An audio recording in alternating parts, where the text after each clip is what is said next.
Faide, Mineng Namarova en welkom bij Spangtori. Vandaag leren wij een Surinaamse gezegde. Beri en Jiwansma.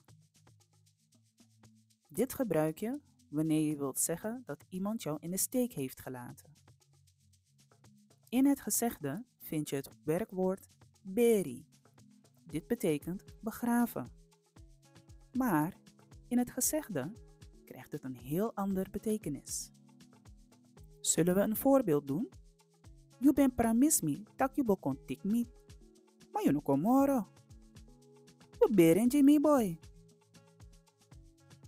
De vertaling. Je had me beloofd dat je me zou komen ophalen. Maar je kwam nooit meer. Je hebt me in de steek gelaten.